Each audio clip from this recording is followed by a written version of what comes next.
자, 숙제를 한번 펴봅시다. 어렵지 않은 숙제 같은데 어렵다고 생각하시더만요. 자, 성경이 번역되지 않았다면 어떤 어려움이 있었을까요? 어떤 어려움이 있었을까요? 뭐 성경이 번역 안 돼도 아무런 어려움이 없었겠어요? 성경 읽기가 어려웠을 거다. 달리 생각하시는 분 있습니까? 네.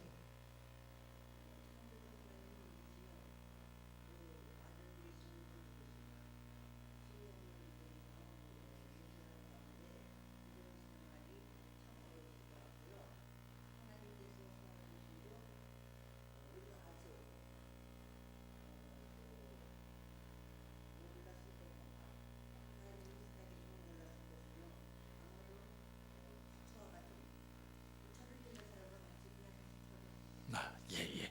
자, 진리에 대해서 아는 게 없어서 맹목적인 신앙이 되었을 거다 하는 정리입니다. 다른 또 생각하시는 분 안 계십니까? 대체로 그렇죠. 근데 제가 듣고 싶은 건 외국어 공부 열심히 했을 거다, 뭐 이런 답이죠. 나왔으면 했는데 그건 안 나왔네요. 어느 시대든지 그런 사람은 있었습니다. 예를 들어 가톨릭 교회가 로만 천주교회가 로만 가톨릭이죠. 제가 말을 막 섞어서네. 로만 가톨릭이 라틴어로 된 성경을 번역하지 않으니까 대부분의 사람들은 성경을 읽지 않고 내용을 몰랐지만 어떤 사람들은 그거 좀 읽어보려고 그냥 라틴어 공부하고 이런 사람도 있었어요. 그런 사람도 간혹 있겠죠. 그러나 대부분은 성경 읽는 걸 포기했을 거다. 그러면 꼭 그냥 맹목적인 신앙 같은 모습이 나타났을 거다. 그렇게 생각할 수 있겠습니다. 자, 두 번째요. 만약 우리가 구약을 읽어보지 못한 채 신앙생활을 한다면 어떤 일이 일어납니까? 어떤 일이 일어날까요? 네네.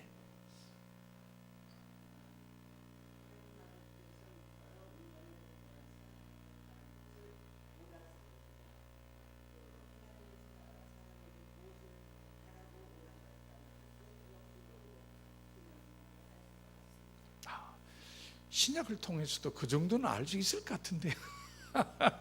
자, 예수님 통해서 하나님의 사랑도 우리가 알 수 있고 또 신약 시대도 하나님이 많은 사람들을 들었었으니까 그 정도는 신약에서도 조금 알 수 있지 않을까, 그런 생각을 해볼 수 있겠습니다.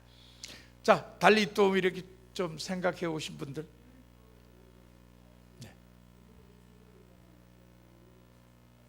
네.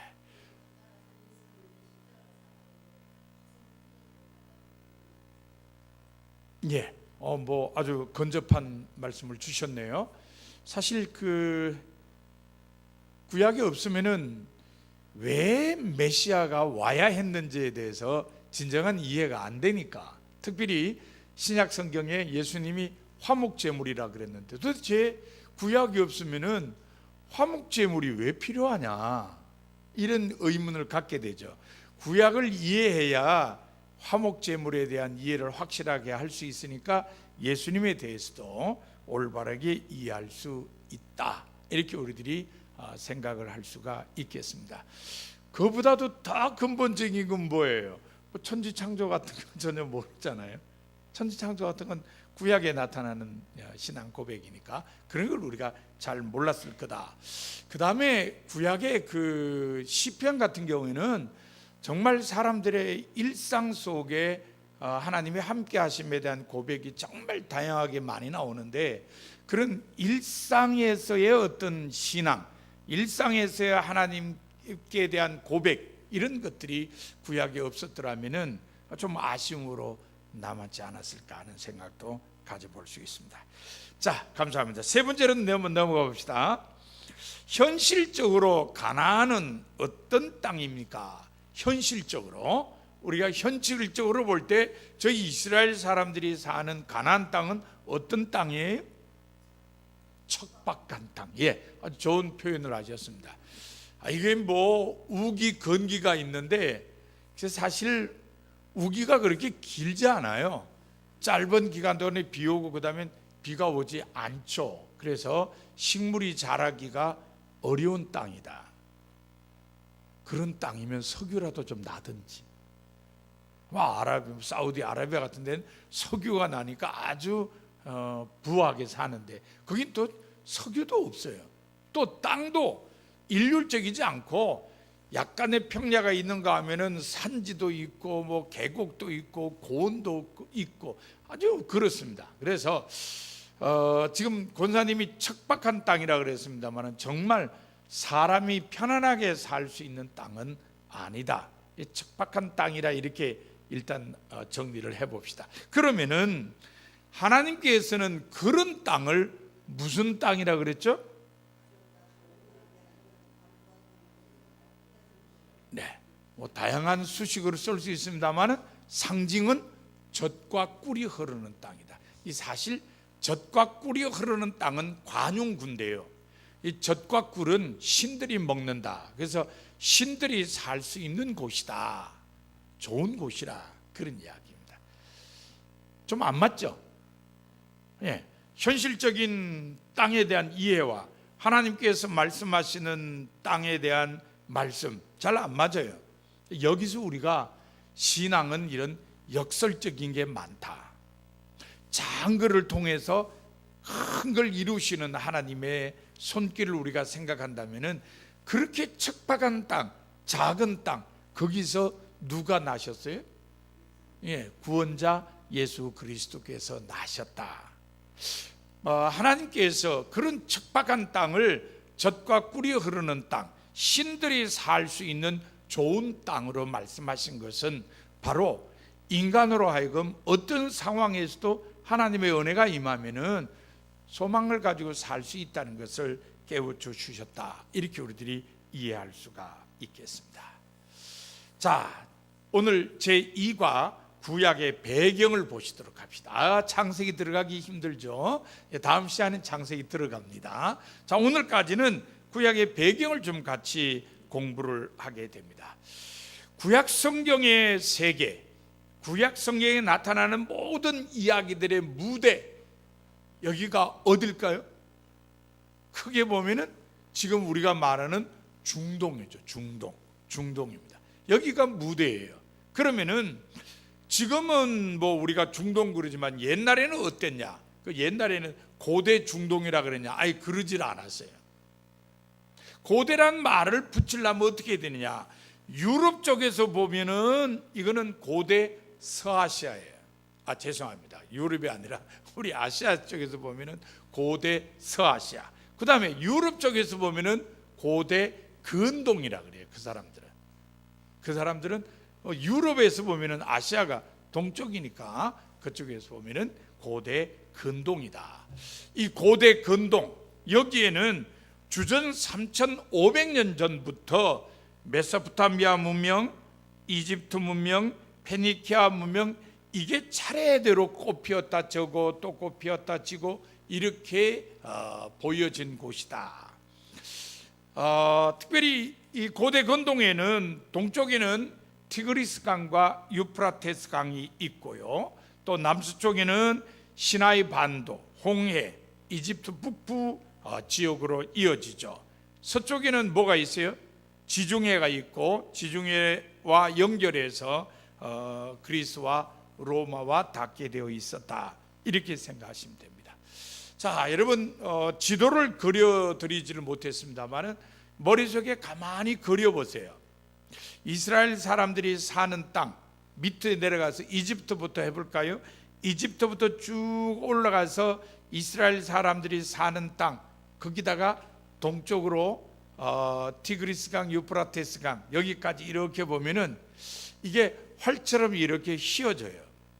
활처럼 휘어집니다.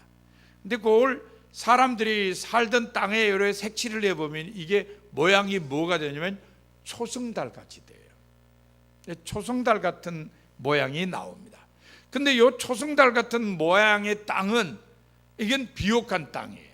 그래서 구약 성서의 무대는 비옥한 초승달 지역이다. 이렇게 이야기를 합니다. 이건 아마 나중에 여러분 지도가 나올 때쯤에 한번 눈여겨보시면은 이렇게 활처럼 휘어져서 초송달처럼 되어 있는데 거기 땅들은 대체로 농사 짓기에 좋았기 때문에 비옥했다. 그래서 비옥한 초승달 지역이다. 이렇게 이름 붙인다는 걸 기억하시길 바랍니다. 자, 구약 성경에 이 이스라엘의 역사의 무대가 되는 이스라엘 사람들이 산 땅에 대해서 제일 흔하게 나오는 이름이 무슨 이름이죠? 그 땅 이름을 가나안이라고 그러죠. 가나안이라고 합니다. 그러면은 이 가나안이라는 이름이 어떻게 나왔느냐? 그거는 그 땅에서 얻는 자줏빛 염료에서 나왔다 그래요. 이 자줏빛 염료에서 가나안이라는 이름이 나왔다고 합니다. 그러면은 팔레스틴이라는 이름, 팔레스타인 또는 팔레스틴이라는 이름은 어떻게 나오게 됐느냐? 이거는 서기 132년에서 135년 요 무렵에 제2차 유대 전쟁이 있었습니다. 유대 사람들이 또 로마에 대항해서 이제 독립운동을 한 거죠. 뭐 전쟁이라는 이름을 붙여도 되겠습니다만 어쨌든 뭐 상대가 안 되는 전쟁이었는데 어쨌든 독립을 쟁취하기 위해서 싸웠습니다. 이게 끝난 다음에 더 이상 이게 뭐 유대 사람들의 이름으로 뭘 붙여놔서는 안 되겠다. 그래서 유대 땅이 팔레스티나로 개칭이 되었습니다. 여러분, 이 팔레스티나 또는 팔레스타인, 팔레스틴, 이게 무슨 의미를 지니고 있는 단어일까요? 이게 블레셋의 땅이라는 뜻이에요. 우리가 이해할 때는. 그러니까 옛날 여기에 블레셋 사람들이 살았다는 걸 알고서는 이게 블레셋 사람들의 땅이다. 이렇게 해서 팔레스타인, 팔레스틴, 팔레스티나 이렇게 이름을 붙여 놓았다는 겁니다. 자, 그러면은 가나안 땅 또는 우리가 팔레스틴이라고 부르는 이 땅의 크기는 얼마나 되느냐? 여기 뭐 길이가 240km, 그다음에 뭐 넓이가 한 45km 돼 있는데 이런 건 뭐 자세하게 기억을 안 하셔도 되고요. 이게 전체 땅 면적으로 생각하면은 경상남북도나 될까요?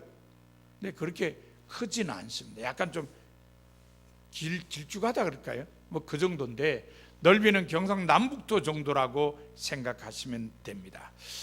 땅이 이렇게 작은 데다가 강우량이 적어서 식물이 잘 나지도 않았고 석유도 한 방울 나지도 않았다. 그 다음에 이 땅이 좀 어떤 면에서 다양한 지세를 갖고 있었다. 그래서 제일 서쪽에 지중해 연안에는 해안 평지가 있었습니다. 이 해안 평지에 이 유명한 이제 붉은 진흙이 있습니다. 이게 뭐냐? 이게 여러분들이 아시는 테라로사예요. 테라로사가 뭘로 유명하냐? 커피. 커피 전문점인데요. 이 테라로사가 바로 붉은 진흙이다. 이렇게 생각하시면 되고요. 그 붉은 진흙 테라로사가 있는 데를 샤론 평야라 그래요. 우리 찬송가에도 그러죠. 샤론의 꽃 장미 이렇게 노래를 하는데요. 이 샤론 평야하고 맞닿아 있는 데가 쉐펠라라는 데, 약간 구릉지, 그러니까 이제 평야에서 산지 쪽으로 가는 그 경계쯤의 구릉지를 쉐펠라 이렇게 이름이 붙여져 있습니다. 어쨌든 요 아주 낮은 평야와 구릉지가 끝나면은 바로 산지가 나타납니다. 여기는 해발 600m 이상 되는 산악지대예요. 여러분, 600m가 낮다고 생각하시면 안 됩니다. 우리 아차산 높이 얼마나 될까요? 얼마가 될까 잘 모르시면 얼마가 안 될까요? 300m가 안 되죠. 여기 아마 250 몇 미터고 용마산이 350 몇 미터일 거예요. 그러니까 이 아차산 높이 2배가 넘어요. 그러니까 굉장히 높은 지대가 돼 있어요. 그냥 산이 그렇다는 게 아니라 사람 사는 땅이 그 정도 높이라는 겁니다. 이게 이제 중앙산지라고 이야기를 합니다. 이 중앙산지 저 북쪽에서 보면은 갈릴리 호수 근방에 이스라엘 평원이 있습니다. 이스라엘이 아니고 이스라엘 평원입니다. 이스라엘 평원이 있고 그 밑으로 베냐민 고운지대가 있고 그 다음에 유다 산지로 이어졌다가 아예 남쪽으로 내오면은 네게브예요. 네게브는 거의 사막과 마찬가지입니다. 이런 곳이 중앙지대에 있습니다. 특별히 이 네게브 사막 광야 이쪽에는 아브라함이 정착해서 살던 곳이기도 합니다. 그 다음에요, 가운데 산지가 끝나면은 여러분들이 성경을 통해서 가끔 보게 되는 요단강 계곡입니다. 요단강은 갈릴리 호수에서 물이 나와가지고 어디까지 흘러가죠? 사해, 염해라 그러기도 하고 사해라 그러는데 거기까지 요단강이 흘러갑니다. 그런데 재미난 건요, 이 갈릴리 호수도 그렇고 사해도 그렇고 모두 해수면보다 낮아요. 갈릴리 호수는 얼마나 낮느냐? 211m나 낮아요. 이 바다의 그 높이보다, 수평으로 보면은 바다 해수면 높이보다 211m나 낮고요. 사해 같은 경우에는 388m나 낮아요. 이게 요단 계곡입니다. 그러니까 요단 계곡은 굉장히 낮은 지대다 하는 것을 우리들이 알 수 있습니다. 그래서 예루살렘 같은 경우에 해발 한 790m 되니까 그 다음에 사해는 한 388m 되니까 이 차이가 한 1000m나 된다는 거예요. 그러니까 예루살렘에서 사해로 한번 내려오려면 이건 1000m를 내려와야 된다. 굉장한 겁니다. 그런 지형이다. 그 다음에 요단강 계곡 동쪽 편은 어떠냐? 이 동쪽 편은 거의 다 고원지대로 되어 있습니다. 이제 고원지대라는 게 그냥 해발 높이가 높은 평야 뭐 이렇게 생각하시면 돼요. 그런데 이게 고도가 좀 낮아야 식물이 잘 자랄 텐데 고도가 높으니까 그 특정 식물 외에는 잘 자라지 않는다. 이렇게 여러분들이 생각하시면 좋겠습니다. 이 요단강 동쪽에 뭐 바산 고운이나 길르앗, 암몬, 모압, 에돔 이런 산지들이 쭉 이어지고 있다는 걸 기억을 하시기를 바랍니다. 자, 이게 전체적으로 가나안 땅에 대한 이 개략적인 이해입니다. 그런데 이스라엘 사람들은 땅 그러면은 자기네 땅이에요. 책 그러면 뭐겠어요? 성경이에요. 집 그러면 어디예요? 예루살렘 성전이에요. 모든 걸 자기네 중심으로 생각합니다. 이 세계를 자기네 중심으로 생각하는 민족 중에 우리가 잘 아는 민족 뭐가 있죠? 중국. 중국은 이 세계 중심을 자기로 생각하죠. 그래서 중화 사상이라고 그러잖아요. 근데 유대인들도 그랬어요. 유대인들도 세계 중심이 자기네라고 생각했어요. 특별히 오늘 우리가 읽었는 이사야 2장 2절과 3절에 보면은 세계 중심이 어디냐? 예루살렘이에요. 예루살렘이 세계 중심이라고 생각을 했습니다. 이 예루살렘이라는 지역은 원래는 다른 민족이 살던 데인데 다윗이 그거를 점령을 했죠. 그리고 이제 다윗성이라고 이름을 불렀습니다. 그 후에 이름이 이제 예루살렘이 됩니다만은 이 예루살렘이 세계 중심이라고 유대인들은 생각을 해왔습니다. 글쎄요, 뭐 우리가 기독교 신앙을 갖고 있다는 것 때문에 예루살렘의 세계 중심이라는 생각에 동의를 할 수 있을지 모르겠습니다만, 그러나 어쨌든 유대인들은 그렇게 생각을 했다. 그러나 이 예루살렘이 참 전쟁의 소용돌이 속에 너무 많이 휩쓸렸더랬습니다. 정말 전쟁을 많이 겪은 도시다. 오늘날에도 사람들이 성지순례를 간다 이러면은 1차 가는 데가 어디죠? 바로 이 예루살렘이죠. 이래저래 그냥 사람들의 관심을 끄는 도시임에는 틀림없어요.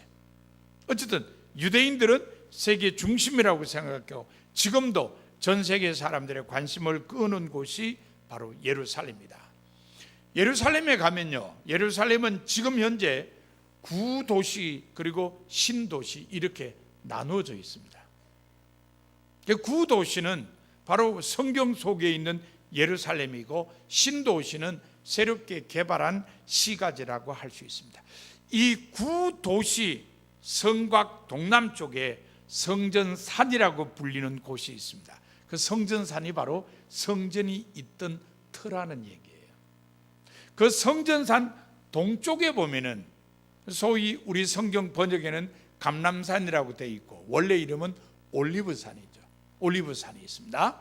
그런데 지금 성전산에는 성전이 없죠, 그죠? 잘 모르시겠어요? 성전이 없죠. 네, 옛날에는 성전이 거기 3개나 있었어요. 하나는 솔로몬 성전. 이거는 뭐 바벨론이 무너뜨릴 때 없어져 버리고, 두 번째는 스룹바벨 성전, 그래서 포로 생활을 끝내고 돌아온 사람들이 거기다가 성전을 또 지었습니다. 자, 이것도 역시 전쟁통에 다 부셔졌고, 세 번째가 헤롯이 세운 성전이죠. 그래서 성전 이름을 헤롯 성전이라고 그래요. 제일 크고 제일 웅장하게 지었던 곳이 바로 헤롯 성전입니다. 이것도 역시 기원전 70년에 유대와 로마 제국과의 전쟁에서 이것도 다 불타버리고 말았습니다. 그 후는 성전을 세우지를 않았습니다. 자, 그렇다면은 성전이 있는 자리에 지금 뭐가 있을까요? 사진으로 못 보셨습니까? 예, 회교 사원이 있어요. 모스크라고 그러죠. 회교 사원이 있습니다. 황금 도움 사원 그래가지고 대머리로 되어 있는 모스크가 거기 있죠. 자, 그러면은 이 대머리 같은 그 모스크, 이 회교 사원, 그 안에는 뭐가 있느냐? 신기하게도요, 그 안에 지하에 들어가면은 넓은 돌이 있어요. 죄송합니다. 돌이라고 표현하면 안 되는 넓은 큰 바위가 있어요. 가이드가 그 바위를 무슨 바위라고 설명할까요? 아브라함이 이삭을 제물로 바치려고 했던 모리아 땅의 산 꼭대기 산입니다. 이렇게 설명해요. 믿거나 말거나 할까요? 아니요. 이거는 사실 조금은 근거가 있어요.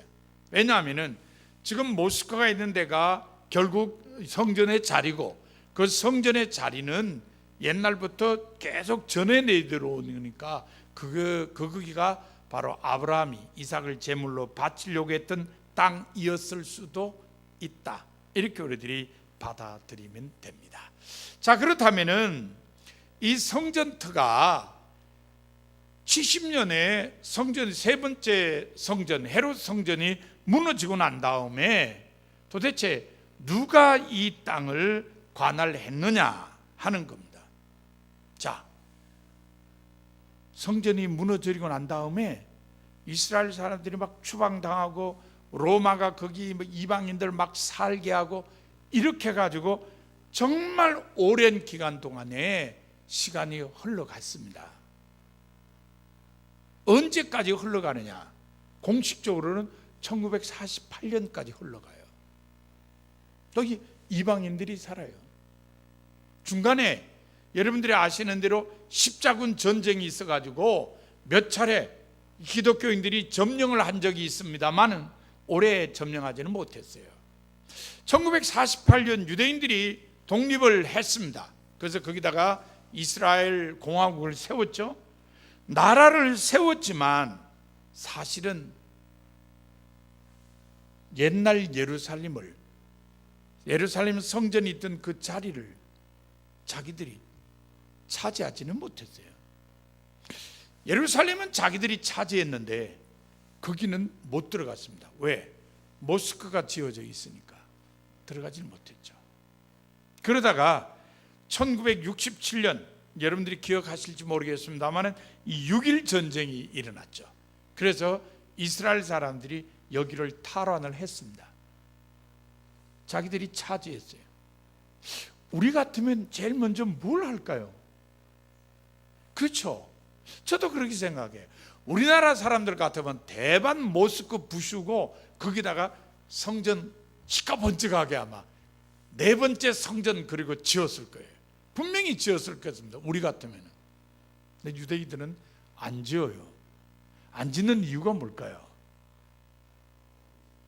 네? 예수님이 죄송합니다. 예수님이 그러면 안 되네. 메시아가 오면은 메시아가 짓는다고 생각해요. 유대인들은 예수님을 메시아로 인정을 안 하잖아요. 그러니까 지금도 메시아를 기다리는 거예요. 그러니까 메시아가 오셔서 그 메시아가 성전을 다시 지을 거라, 그렇게 해서 다시 짓질 않아요.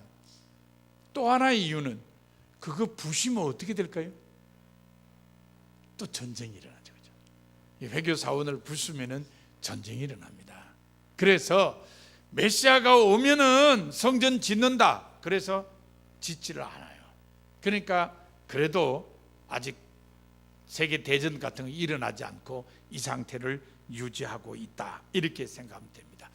다만 이스라엘 사람들은 여기는 들어가지는 않고 이 예루살렘 성전 이 저쪽 서쪽에 벽 보면은 아주 옛날 게 남아 있어요. 돌이.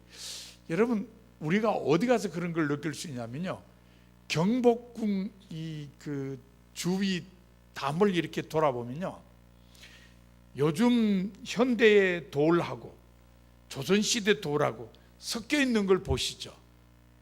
못 보셨나요? 그러면 어디 가서 저기 가서 보셔도 돼요. 아차산성. 아차산성에 올라가시면은 옛날 돌하고 요즘 돌이 섞여서 이렇게 성벽을 만들어 놨어요. 예루살렘 이 성전 벽에 가도 똑같아요. 옛날 돌하고 요즘 돌이 같이 있어요. 그 옛날 돌이, 정말 그 옛날 돌이 진짜 옛날 성전이 있던 그때 돌이라는 거예요. 이스라엘 사람들은 그렇게 믿어요. 쉽게 말하면은 서기 70년에 있던 그 돌이 아직도 있다고 믿는 거예요. 2000년 동안. 그러니까 이 돌이 우리 민족이 추방당하기 전에 있던 성전이 있던 곳의 돌이다. 그리고 그 돌 붙들고 울고 그래요. 지금도 가면요, 사람들이 그 앞에서 율법도 읽고 막 그래요. 이 통곡의 베개라 그러거든요. 그거를 붙들고 기도도 하고 그래요. 그게 그 사람들에게는 성지예요.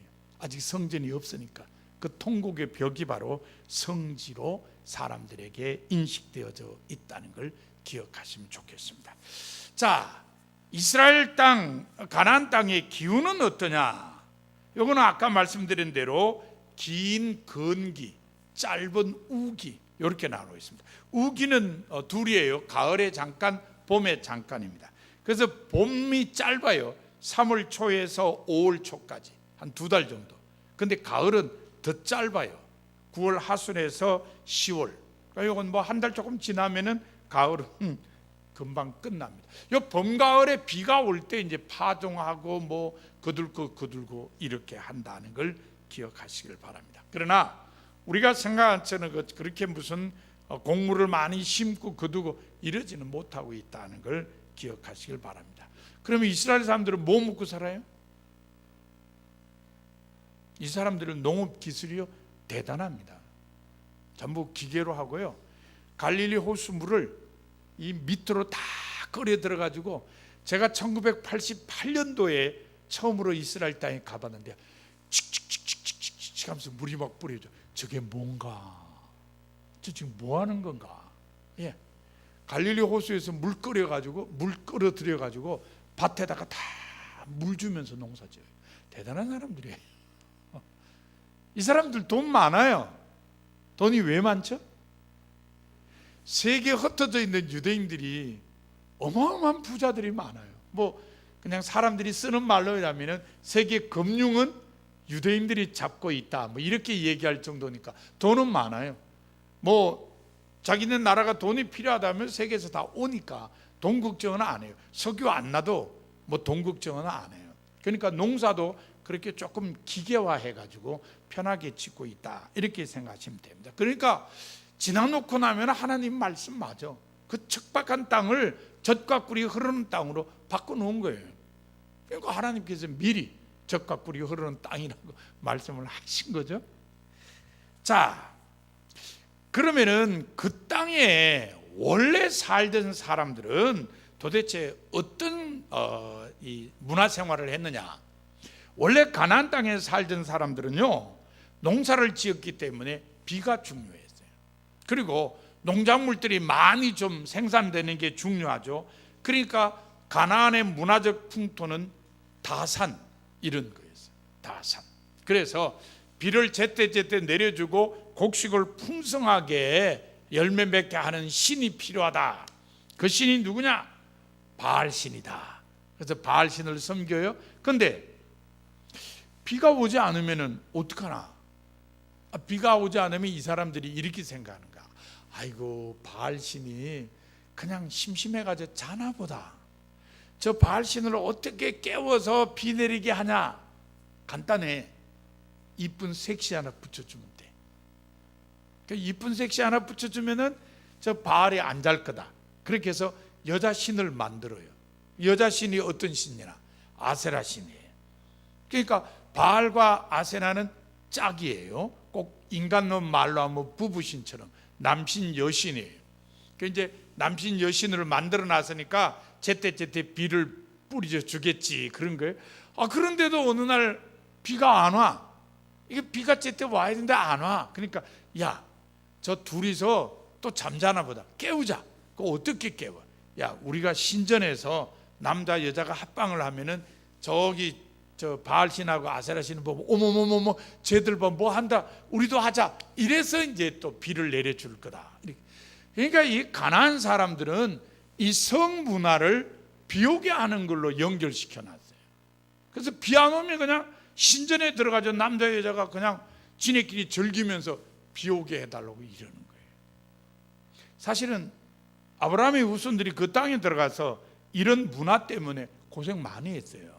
왜냐하면 아브라함의 사람들은 목축을 하는 사람들이잖아요. 그러니까 정착해서 농사 짓는 건 잘 몰라요. 근데 가만 보니까 그 땅의 사람들이 농사를 짓는데 비 안 오니까 뭐 신전에 가서 이렇게 저렇게 해가지고 뭐 비 오게 한다 이러니까 이거를 따라해 말어? 따라해야 돼요, 말아야 돼요? 안 해야죠, 그죠? 그러니까 이런 게 아브라함의 후손들이 그 땅에 살 때 많이 어려웠다는 겁니다. 어쨌든 그런 것들이 그 땅의 배경이었다는 걸 생각하시면 됩니다. 자, 이런 배경과 더불어서 또 하나의 배경에 우리가 관심을 기울여야 되는데, 지금까지는 지리적인 것이었습니다만 역사에 대해서도 우리가 좀 관심을 기울여야 돼요. 이스라엘의 배경 속의 역사.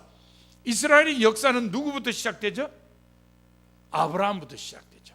그 다음에 아브라함, 이삭, 야곱, 요셉 이렇게 내려옵니다. 이 사람들을 보통 족장이라고 그래요. 족장. 이 족장 시대부터 시작해가지고 이제 애굽으로 갔다가 빠져나오죠. 그래서 출애굽 시대가 있고 그 다음엔 가나안에 들어가서 정착하는 이런 시대, 그리고 제일 뒤에 왕국 시대까지 이르게 됩니다. 그러면은 왕국 시대는 언제쯤부터 시작되냐? 이건 여러분 기억하기 좋아요.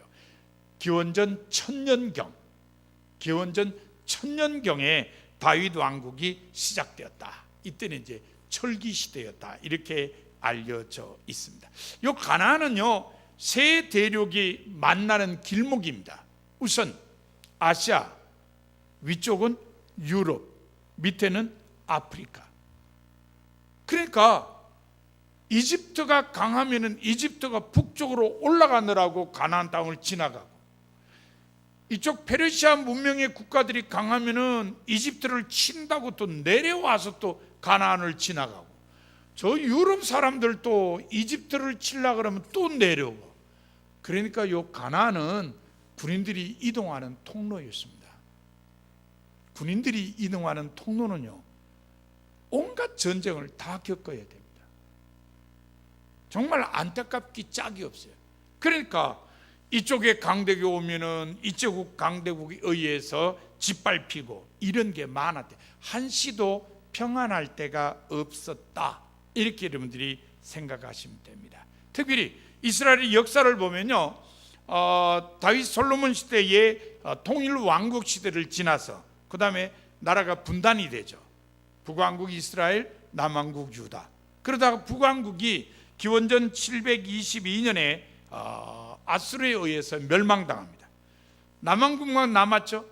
요게 570, 587년, 586년 요때 바벨론이 침입해 와서 또 멸망해 버리고 맙니다. 나라가 없어졌어요. 남쪽 유다 왕국 사람들이 포로로 잡혀가서 바벨론에 가서 포로 생활을 합니다. 나중에 페르시아가 바벨론을 무너뜨리면서 집으로 돌아가라서 돌아옵니다. 돌아가라 그래서 다 돌아오지 않았어요. 일부만 돌아왔어요. 왜요? 이미 거기 정착해서 살고 있는데 그 집이 다 파괴된 고향으로 돌아가서 재건 사업해야 되느냐 해서 안 온 사람 많아요. 정말 믿음 좋고 정말 나라 사랑에 투철한 사람들만 돌아왔다는 겁니다. 그렇게 해서 다시 재건을 했죠. 그러다가 헬라가, 그리스가 이 페르시아를 무너뜨립니다. 이 히랍, 헬라, 그리스 같은 말입니다만 유대인들을 많이 억압했어요. 그래서 고생을 많이 했습니다. 그래서 거기에서 반발로 독립운동이 일어나죠. 그래서 마카비 형제들이 독립을 쟁취했습니다. 그래서 100년 동안 하스몬 왕조가 이어져요. 결국 이 하스몬 왕조도 마지막에 로마에 의해서 정복당하고 말았습니다. 그러니까 계속 전쟁인 거예요. 계속 강대국의 억압, 또 저항하는 독립전쟁, 이렇게 해서 계속 이어집니다. 그러니까 전쟁이 뭐 멈출 날이 없었다. 그래서 이 사람들의 인사가 뭐냐? 샬롬. 샬롬이 무슨 뜻이죠? 평화. 얼마나 그냥 불안했으면은 평화가 너에게 있기를. 우리나라 사람들은 뭐라고 인사하죠? 안녕하십니까? 밤새 평안하셨습니까? 비슷하죠. 또 아침에 만나면은 식사하셨습니까? 그러니까 먹는 게 얼마나 부실했고, 그럼 우리나라도 얼마나 불안한 생활을 많이 했으면 밤새 안녕하셨습니까? 해서 안녕하십니까? 이렇게 비슷하죠, 그죠? 샬롬, 평화가 너에게 있기를. 얼마나 불안하게 살았으면 평화가 너에게 있기를. 이렇게 인사를 했다는 것입니다. 이게 이스라엘의 역사다. 바로 그런 역사의 끝에 예수 그리스도께서 탄생하셨다는 걸 우리가 알 수 있습니다. 자, 그 다음에 또 하나 한번 우리가 재밌게 짚고 넘어가 보고 싶은 게 뭐냐면은 이스라엘 사람들을 어떻게 호칭을 했냐는 거예요. 최초로 이스라엘 사람들을 부르는 게 히브리 사람 그랬어요. 언제 그러냐? 이 애굽에서 종로로 탈 때 히브리 사람이라고 그랬습니다. 여러분 그 창세기 39장 14절에 보면요, 보디발의 아내가 요셉을 모함할 때 뭐라고 말하는 줄 아세요? 이렇게 얘기를 해요. 보라, 주인이 히브리 사람을 우리에게 데려다가 우리를 희롱하게 하도다. 물론 거짓말입니다만은 말을 하면서 요셉을 일컬어서 히브리 사람이라고 그래요. 그러면은 이 히브리라는 말이 무슨 말이냐? 이건 거주 자격이 없는 나그네예요. 요즘 우리나라 사회에서 쓰는 말로 바꾸면 뭐예요? 난민이에요. 이 난민이 바로 히브리 사람입니다. 그러니까 애굽에서 종살이 할 때 애굽 사람들의 입장에서 볼 때는 이 땅 사람들이 아니죠, 그죠?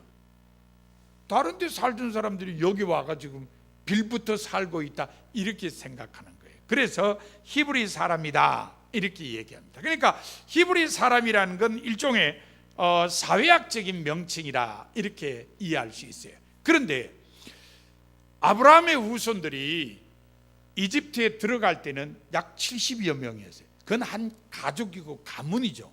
그런데 거기서 사는 동안에 어마어마한 숫자로 늘어났어요. 뭘로 됐어요? 민족이 됐어요. 민족. 한 가문이 내려가서 한 민족이 됐어요. 그러면은 이 민족이라는 개념에서 이 사람들을 칭할 때는 어떻게 칭했느냐? 이스라엘 자손, 그렇게 칭했어요. 이스라엘 자손. 그러니까 사회학적으로 보면은 히브리 사람들, 그 다음에 이 혈연이나 부족, 민족 이런 걸로 보면은 이스라엘 자손, 이렇게 이름을 부르게 되었습니다. 물론 이스라엘 자손이라는 말이 나중에는 독립국가가 된 다음에는 그냥 이스라엘, 자손이라는 말도 필요 없고 이스라엘 이렇게 이름이 불려지기도 했습니다. 그 다음엔요, 일부입니다마는 사마리아 사람이 그 사마리아 지역에 사는 사람들, 다시 말하면은 북왕국 이스라엘이 아수르에서 망하고 난 다음에 아수르 사람들이 수도 사마리아 사람들을 다른 데로 메대나 이런 데 있는 사람을 여기다가 섞어가지고 혼혈족이 생겼다. 이것도 이스라엘 사람 중에 일부지만 사마리아 사람이라고 불려진 사람이다. 이 사마리아 사람과 비교해가지고요, 유대 사람, 유다 사람 이러면은 이게 느낌이 다릅니다. 사마리아 사람은 약간 좀 얕잡아 보는 그런 호칭이고, 유다 사람 그러면 아주 그냥 정통성이 묻어나는 느낌을 갖게 하는 말입니다. 그래서 사실은 구약성경 마지막쯤 가면은 유다 사람 이게 상당히 많이 써졌습니다. 물론 유다 사람, 유다 자손 이렇게 되었습니다. 그 이유 중에 하나는 이제 북왕국이 먼저 망했기 때문에 남왕국 유다가 오래까지 남았기 때문에 결국 유다 사람 이랬습니다. 그런데 이 유다 사람이라는 호칭이 신약에 오면은 유대인으로 바뀌어요. 왜 그러냐? 자, 바벨론에서 포로 생활을 끝나고 모든 포로 생활을 다 끝나고 돌아온 사람들이 와서 정착한 곳이 예후드라는 데였어요.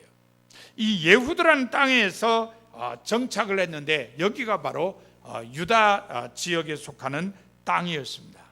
이걸 나중에 유다 사람들이 그거를 유대인의 땅 이렇게 불렀어요. 그래서 나중에는 유대인 이렇게 불려졌다는 겁니다. 그러니까 구약의 유다 사람이 신약에 와서는 유대인 이렇게 불려졌다는 것입니다. 이렇게 아브라함의 후손 이름이 히브리 사람, 이스라엘 자손, 그 다음에 또 유다 사람, 그 다음에 유대인까지 이렇게 쭉 이름이 계속 바뀌어 왔다는 게 뭘 의미하느냐? 삶이 고달팠다는 거예요. 삶이 편안했으면은 한 이름으로 계속 불렸을 텐데 계속해서 고단한 삶을 이 사람들이 와서 두들겨 패고 저 사람들이 와서 짓밟고 그러다 보니까 이름도 그 사람들이 불러주는 대로 바뀌는 경우도 있었고, 물론 자기들 스스로가 부른 경우도 있지만은 그러다 보니까 참 고달픈 역사 속에 산 사람들이었다, 이렇게 우리들이 이해할 수가 있습니다. 바로 이 고달프게 산 사람들의 역사가 펼쳐진 곳이 가나안 땅, 바로 구약 성경의 무대였다, 이렇게 여러분들이 생각하시면 됩니다. 하지만 우리가 세속적인 눈으로 볼 때는 고생도 참 많이 했구나. 하지만 고생은 많이 했지만 하나님의 구원의 역사가 거기서 펼쳐졌죠. 하나님께서 세계의 구원을 이루는 도구로 사용한 게 그들 민족이었습니다. 이렇게 보면은 고난은 많았지만 그래도 그들을 통해서 하나님의 구원 역사가 이루어졌다는 걸 생각하면은 힘들었지만 사명 감당하기 위해서 그 고난을 인내하며 견뎌낸 이 민족에게 때로는 우리가 박수를 보내는 만도 하다 하는 생각을 갖게 됩니다. 자, 오늘 이렇게 해서 다양한 구약의 배경을 봤습니다. 지리적인 배경, 역사적인 배경, 또 그 인종의 어떤 호칭에 대한 배경, 이런 것들 쭉 살펴보았습니다. 이렇게 해서 오늘 구약의 배경에 대해서 쭉 우리가 한번 짚어보았습니다. 이런 걸 보면은 여러 가지로 참 어려웠는데 그래도 하나님께서 그들에게 힘 주셔서 그들이 어려움 속에서도 자신들의 사명을 감당하기 위해서 힘썼다, 이렇게 평가를 할 수 있습니다. 이 점은 우리도 마찬가지겠죠. 우리의 삶이 때로 힘들고 어렵더라도 주님 우리에게 기대하시는 바, 우리에게 맡겨진 사명을 감당하는 데 최선을 다해야 된다는 것을 깨달을 수 있겠습니다. 같이 기도하겠습니다.